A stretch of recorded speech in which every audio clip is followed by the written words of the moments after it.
बलवंत राय ने अपनी पूरी जिंदगी अपनी लकड़ी की मिल बलवंत टिम्बर इंडस्ट्रीज को बनाने में लगा दी थी। उनका मानना था कि लकड़ी के एक एक टुकड़े में उनकी मेहनत और पसीना है। मिल एक छोटे से कारखाने से शुरू हुई और धीरे धीरे पूरे शहर में मशहूर हो गई।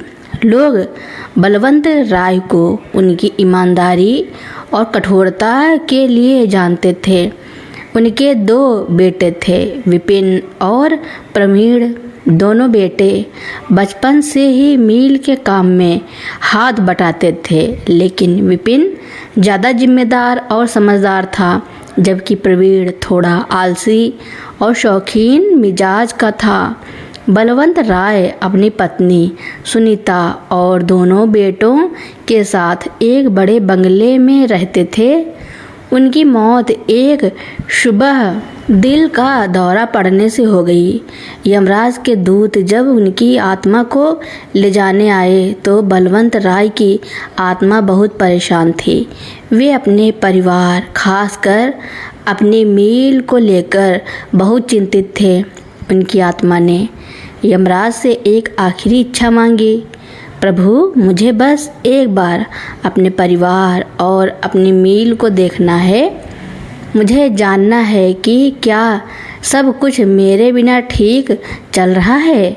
यमराज ने उनकी इच्छा पूरी की और उन्हें 3 दिन के लिए धरती पर जाने की अनुमति दी, लेकिन एक शर्त रखी, तुम सिर्फ एक दर्शक बनकर सब कुछ देखोगे, किसी भी चीज़ में दखल नहीं दोगे। तुम्हें यह भी देखना होगा कि तुम्हारे परिवार के लिए तुम्हारी मौत क्या मायने रखती है। बलवंत राय की आत्मा अपने ही घर के अहाते में लौट आई। आज उनकी 13वीं थी और घर में मेहमानों का तांता लगा हुआ था। लोगों के चेहरे पर दुख का भाव था, लेकिन बलवंत राय ने देखा कि यह दुख सिर्फ औपचारिकता के लिए था। लोगों के बीच फुसफुसाहटें हो रही थी। एक व्यापारी ने दूसरे से कहा, रामलाल तो बहुत कंजूस था, अपनी मिल के लिए हर पैसा बचाता था। अब देखते हैं कि उसके बच्चे क्या करते हैं। दूसरा हंसते हुए बोला, मैंने सुना है छोटा बेटा प्रवीण बहुत बड़ा जुआरी है, कहीं बाप की सारी कमाई जेब में ना उड़ा दे। बलवंत राय की आत्मा इन बातों को सुनकर अंदर तक हिल गई। वे तुरंत घर के अंदर गए और अपने बेटे को ढूंढा। विपिन और प्रवीण लोगों के बीच बैठे थे और दिखावटी दुख का नाटक कर रहे थे। दोनों के चेहरे पर गम का कोई निशान नहीं था, बल्कि वे दोनों एक दूसरे से कानाफूसी कर रहे थे। भाई, ये सब नाटक अब और नहीं होता। हमें जल्दी से काम खत्म करके मिल का हिसाब किताब करना चाहिए। बलवंत राय की आत्मा यह देखकर सदमे में थी। उनके दोनों बेटे, जिन्होंने उनकी मौत पर खूब नाटक किया था, अब पैसों की बात कर रहे थे। 13वीं के बाद रात को जब सब मेहमान चले गए तो बलवंत राय के दोनों बेटे विपिन और प्रवीण ड्राइंग रूम में बैठे। उनकी माँ सुनीता सो रही थी। प्रवीण ने बोतल निकाली और दोनों ने पीना शुरू कर दिया। भाई, अब हमें फैसला करना चाहिए। प्रवीण ने कहा, मिल का बंटवारा करना है। मैं अब कोई काम नहीं करूँगा, बस मुझे मेरा हिस्सा चाहिए। विपिन, जो हमेशा से ज़्यादा समझदार था, बोला, प्रवीण, पिताजी ने मिल को बहुत मेहनत से बनाया है, हम इसे ऐसे ही नहीं बांट सकते। नहीं भाई, प्रवीण ने जोर देकर कहा, मैं अब मिल के काम में नहीं उलझूंगा, मुझे मेरा हिस्सा चाहिए। मैं अपना हिस्सा लेकर मौज करूंगा।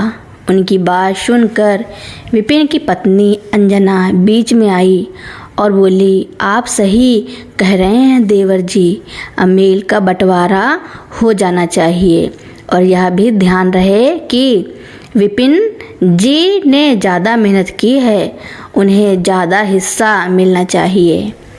प्रवीण की पत्नी रिया तुरंत बोली, ज़्यादा हिस्सा क्यों?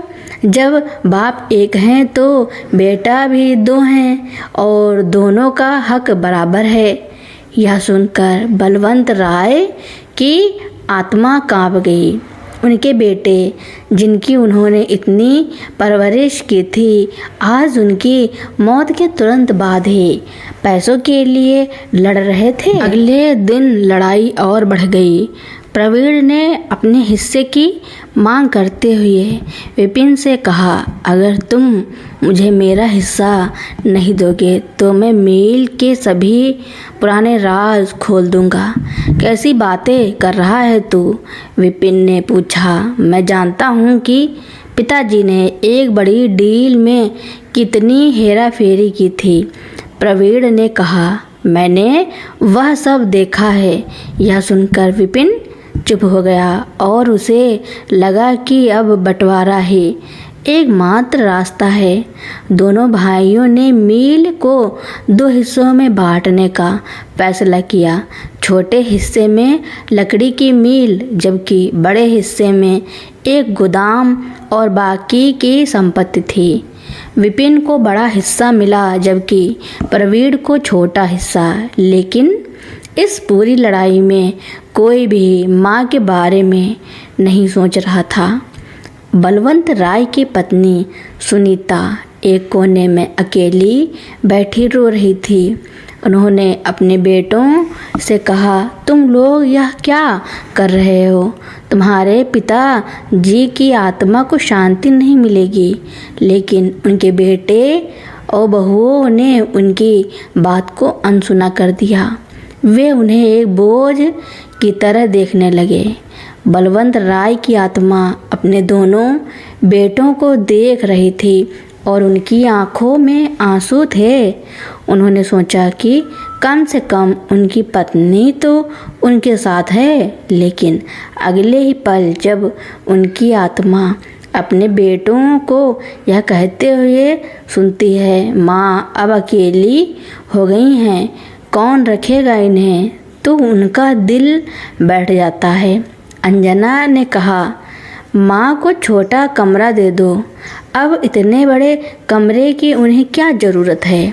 रिया ने भी कहा, और उन्हें हमारे साथ खाने की भी ज़रूरत नहीं है, वे अपने कमरे में ही खा सकती हैं। बलवंत राय की आत्मा इन सब बातों को सुनकर पागल हो रही थी। वे चिल्लाना चाहते थे, मेरी पत्नी को मेरे ही घर में बेगाना बना रहे हो, लेकिन उनकी आवाज़ कोई नहीं सुन रहा था। फिर अचानक रिया ने कुछ कहते हुए अपने पति प्रवीण से कहा, मैंने सुना है कि पिताजी ने अपनी वसीयत में लिखा है कि सारी जायदाद तुम्हारी माँ के नाम होगी। प्रवीण ने जवाब दिया, नहीं, मैंने सारे कागजात देख लिए हैं, सब कुछ हमारे नाम है। पिताजी ने माँ को कुछ नहीं दिया। शायद वे जानते थे कि माँ बहुत सीधी है और उन्हें कुछ नहीं पता। यह सुनकर बलवंत राय की आत्मा को एक और झटका लगा। उन्होंने अपनी वसीयत अपनी पत्नी के नाम की थी ताकि बच्चे आपस में न लड़ें। लेकिन उन्हें पता चला कि उनके बेटों ने वसीयत को बदल दिया है। जब वे यह सब देख रहे थे तभी उनकी पत्नी सुनीता ने एक पुरानी डायरी खोली और उसमें बलवंत राय का लिखा एक खत मिला। खत में लिखा था, मेरे प्यारे बच्चों, मैंने यह सब कुछ सिर्फ तुम लोगों के लिए बनाया है। मुझे उम्मीद है कि तुम इसे संभाल कर रखोगे, हमेशा एक साथ रहना। यह खत पढ़कर सुनीता ने अपने दोनों बेटों से कहा, तुम्हारे पिताजी की आखिरी इच्छा है कि तुम लोग एक साथ रहो। लेकिन दोनों ने इस बात को अनसुना कर दिया। वे बस अपनी अपनी संपत्ति को लेकर परेशान थे। 3 दिन पूरे हो चुके थे। यमदूत वापस आ गए थे। बलवंत राय की आत्मा ने पीछे मुड़कर देखा। उनके बेटे अपने नए शोरूम और मिल के लिए लड़ रहे थे। उनकी पत्नी अकेली एक कमरे में बैठी रो रही थी और उनकी बनाई हुई दुनिया टुकड़े टुकड़े हो रही थी। यमदूत ने कहा, बलवंत राय, अब तुम्हारा समय समाप्त हो गया। तुमने देख लिया कि तुम्हारी दुनिया कैसी है। बलवंत राय की आत्मा की आंखों में पश्चाताप और दुख था। वे समझ गए थे कि उन्होंने गलत लोगों पर भरोसा किया था। वे यमदूत के साथ चले गए, लेकिन अब उनकी आत्मा शांत नहीं थी। वे अपने बेटों के स्वार्थ और लोभ को देखकर दुखी हो गए थे। उन्होंने पूरी जिंदगी सिर्फ पैसों के लिए मेहनत की थी और अब यही पैसा उनकी मृत्यु के बाद उनके ही परिवार के बीच झगड़े की वजह बन गया था। और इस तरह एक व्यापारी की आत्मा ने अपने ही सपनों के संसार को बिखरते हुए देखा। विपिन ने मिल का नाम बदलकर विपिन टिम्बर रख दिया। उसने सोचा कि वह बहुत समझदार है और अपने पिता से बेहतर काम करेगा, लेकिन वह भूल गया था कि बलवंत राय की सफलता सिर्फ व्यापार पर नहीं बल्कि ईमानदारी पर टिकी थी। विपिन ने मुनाफा कमाने के लिए लकड़ी की गुणवत्ता से समझौता करना शुरू कर दिया। उसने सस्ते दामों पर कच्चा माल खरीदना शुरू कर दिया, जिससे उसके सामान की गुणवत्ता खराब हो गई। शुरुआत में उसकी बिक्री बढ़ी, लेकिन जल्द ही ग्राहकों ने शिकायत करना शुरू कर दिया। उसके पुराने ग्राहक जो बलवंत राय की ईमानदारी पर भरोसा करते थे, दूर होते हुए बाजार में उसकी साख खराब होने लगी और विपिन टिम्बर का नाम डूबने लगा। वह कर्ज में डूब गया और उसे अपना बड़ा शोरूम और गोदाम बेचना पड़ा। दूसरी तरफ प्रवीण ने छोटी मिल का नाम बदलकर प्रवीण फर्नीचर रख दिया। उसने जुआ खेलना और शराब पीना जारी रखा। वह मिल के काम पर ध्यान ही नहीं देता था। वह अपने कर्मचारियों को काम करने के लिए मजबूर करता था, लेकिन उनकी तनख्वाह का भुगतान नहीं करता था। जल्द ही उसके कर्मचारी हड़ताल पर चले गए और मिल में काम बंद हो गया। प्रवीण की लापरवाही और जुए की लत के कारण उसकी मिल भी जल्द ही बंद हो गई। वह कर्ज में डूब गया और उसे अपनी कार और घर बेचना पड़ा। वह अब एक किराए के घर में रहता था और अपनी पुरानी जिंदगी के लिए तरसता था। सुनीता, जो अपने बेटों से अकेली पड़ गई थी, उसने अपना घर छोड़कर एक वृद्धाश्रम में रहने का फैसला किया। वह एक शांतिपूर्ण और सम्मानित जीवन चाहती थी। उसने बलवंत राय की यादों के साथ एक नई जिंदगी शुरू की और अपने बेटों की स्वार्थ और लोभ को भूलने की कोशिश की। बलवंत राय की मेहनत से बनाई हुई दुनिया कुछ ही सालों में खंडहर हो गई और उनके परिवार का नाम मिट्टी में मिल गया। यह सब उनकी मृत्यु के बाद हुआ, जब उनके बच्चे उनकी विरासत को संभाल नहीं पाए और अपने स्वार्थ के लिए लड़ते रहे। रामलाल की आत्मा को यह सब देखकर बहुत दुख हुआ। उसने देखा कि उसके दोनों बेटे किस तरह से उसकी विरासत को बर्बाद कर रहे हैं। रामलाल की आत्मा ने सोचा कि उसने अपनी जिंदगी की सारी कमाई अपने बच्चों के लिए जोड़ी थी, लेकिन वे इसे संभाल नहीं पाए। वह यह देखकर बहुत दुखी हुआ कि उसके बेटे और बहुएं सिर्फ पैसों के बारे में सोचते थे और परिवार के रिश्तों की कोई परवाह नहीं करते थे। रामलाल की आत्मा को अपनी पत्नी कमला की हालत देखकर बहुत बुरा लगा। वह बहुत बीमार थी, लेकिन कोई भी उसकी देखभाल नहीं कर रहा था। उसकी बहुएं उसे एक बोझ की तरह देखती थी और उसके बेटे अपनी लड़ाई में बहुत व्यस्त थे। एक दिन जब कमला की तबीयत और भी खराब हो गई तो उसने रामलाल का नाम लिया। आप कहाँ हैं? मेरी मदद करो। रामलाल की आत्मा चिल्लाई, मैं यही हूँ कमला, मैं यही हूँ। लेकिन उसकी आवाज़ किसी को सुनाई नहीं दी। उसी रात कमला ने अपनी आंखें हमेशा के लिए बंद कर ली। रामलाल की आत्मा ने अपनी पत्नी को खो दिया और वह बहुत दुखी हुआ। वह चिल्लाया, नहीं, यह नहीं हो सकता, मैं अपनी पत्नी को नहीं छोड़ सकता। यमदूत प्रकट हुए और उन्होंने रामलाल की आत्मा से कहा, रामलाल, अब तुम्हारा समय समाप्त हो गया है, तुम्हें अपने कर्मों का फल भुगतना होगा। रामलाल की आत्मा ने यमदूत से कहा, मैं नहीं जाऊंगा, मैं अपने बच्चों को सही रास्ते पर लाऊंगा। यमदूत ने कहा, तुम अब कुछ नहीं कर सकते, तुम्हारी आत्मा को शांति नहीं मिलेगी। रामलाल की आत्मा यमदूत के साथ चली गई, लेकिन वह हमेशा के लिए दुखी हो गई थी। उसने अपनी ज़िंदगी की सारी कमाई खो दी थी और अपने परिवार को भी खो दिया था। उसकी आत्मा को कभी शांति नहीं मिली और वह हमेशा अपनी गलती का पश्चाताप करता रहा।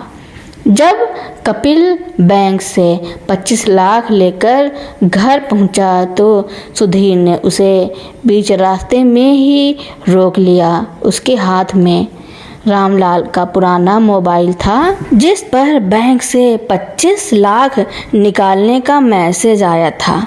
सुधीर का चेहरा गुस्से से लाल था। कहाँ गया था? उसने धीरे धीरे लेकिन खतरनाक आवाज़ में पूछा। कपिल घबरा गया। कहीं नहीं, बस ऐसे ही। सुधीर ने उसके मुंह के सामने मोबाइल कर दिया। यह क्या है? तू क्या समझा था? मुझसे गेम खेलेगा और मुझे पता भी नहीं चलेगा। कपिल के पैरों तले जमीन खिसक गई। उसे समझ नहीं आ रहा था कि वह क्या जवाब दे। सुधीर ने उसका कॉलर पकड़ लिया। चोर अपने ही बाप के अकाउंट से चोरी करते हुए तुझे शर्म नहीं आई? इसीलिए छोटे शोरूम के लिए इतनी आसानी से मान गया था। कपिल ने हिम्मत करके कहा, भाई, मैंने चोरी नहीं की, वह चेक पिताजी ने ही मुझे दिया था। झूठ बोलता है, सुधीर ने चिल्लाकर कहा। वह ब्लैंक चेक मेरे पास था, तूने उसे कैसे चुराया? दोनों भाइयों के बीच इतनी बहस बढ़ गई कि घर के नौकर भी सहम गए। इसी बीच सपना और कविता भी बाहर आ गईं। सपना ने तुरंत अपने पति का पक्ष लिया। देवर जी, आपने बहुत गलत किया है, अब आपको यह पैसे वापस करने होंगे। कविता ने भी अपने पति का साथ दिया। भाभी, आप अपने पति से कहिए मेरे पति ने कुछ भी गलत नहीं किया। देखते ही देखते पूरा घर एक युद्ध का मैदान बन गया। रामलाल की आत्मा यह सब देखकर तड़प उठी। यह वही बच्चे थे जिनके लिए उसने पूरी जिंदगी मेहनत की थी। आज वे एक दूसरे के दुश्मन बन गए थे। उधर कमला की तबीयत और भी खराब हो गई थी। उसे उल्टियाँ होने लगी और वह बेहोश हो गई।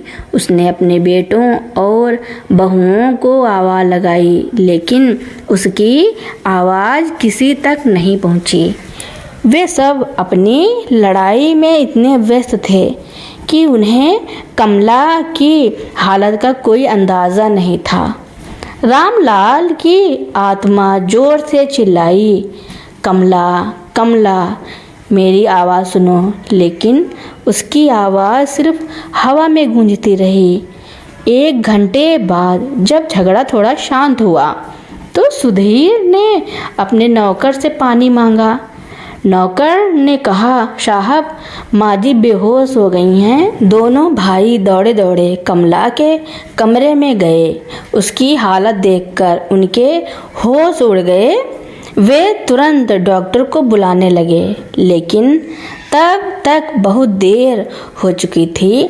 कमला का शरीर ठंडा पड़ गया था और उसकी आंखें हमेशा के लिए बंद हो गई थी।